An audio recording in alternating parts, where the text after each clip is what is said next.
Welcome to steno series. यहाँ आपको 80 शब्द प्रति मिनट के हिंदी डिक्टेशन बोले जाते हैं जो आपके आने वाले एग्जाम्स यूपीएससी स्टेनो 333 और 1224 के लिए बहुत ही महत्वपूर्ण है। डिक्टेशन पाने के लिए चैनल को सब्सक्राइब करिए। डिक्टेशन अच्छी लगे तो उसे ज़रूर लाइक करिए और अपने दोस्तों के साथ भी इसे शेयर करिए। डिक्टेशन स्टार्ट होगी 5 सेकंड बाद। स्टार्ट। राष्ट्रीय शैक्षिक अनुसंधान एवं प्रशिक्षण परिषद से सर्वोच्च न्यायालय की नाराजगी बिल्कुल जायज़ है और इस नाराजगी का यथोचित पटाक्षेप होना चाहिए। एनसीईआरटी द्वारा जारी कक्षा 8 की सामाजिक विज्ञान की पाठ्यपुस्तक के एक अध्याय में न्यायपालिका में भ्रष्टाचार की ओर संकेत किया गया था और यह पुस्तक उपयोग में थी। अब सर्वोच्च न्यायालय के आदेश पर न केवल इस पुस्तक पर पूरी तरह से रोक लग गई है, इसकी तमाम वितरित प्रतियों को भी वापस लेने का आदेश हुआ है। प्रधान न्यायाधीश न्यायमूर्ति सूर्यकांत ने बिल्कुल सही सवाल किया है। क्या आप सिखाना चाहते हैं कि न्यायपालिका भ्रष्ट है? वाकई स्कूली बच्चों को यह बताना या पढ़ाना किसी भी दृष्टि से अनुचित है।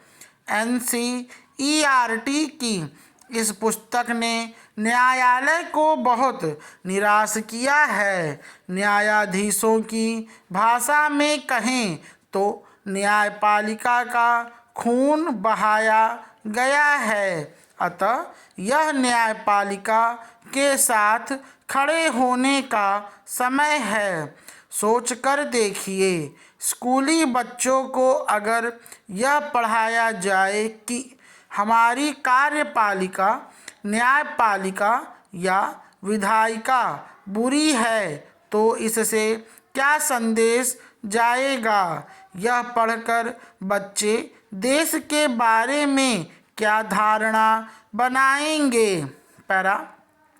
यह बहुत अफसोस की बात है कि एनसीईआरटी को देश की एक जिम्मेदार संस्था माना जाता है और अनेक चरणों से गुजरकर वहाँ किताबें तैयार होती हैं। इस बड़ी गलती को एनसीईआरटी अनजाने में हुई गलती मान रहा है। हालांकि उसकी यह दलील पर्याप्त नहीं है और दोषियों पर गाज गिरना तय है। इस मामले में अब केंद्र सरकार और केंद्रीय शिक्षा मंत्री धर्मेंद्र प्रधान का रुख भी कड़ा है। जैसा कि पूछा जा रहा है, क्या वाकई केवल 2 लोग इस गलती के लिए जिम्मेदार हैं? क्या केवल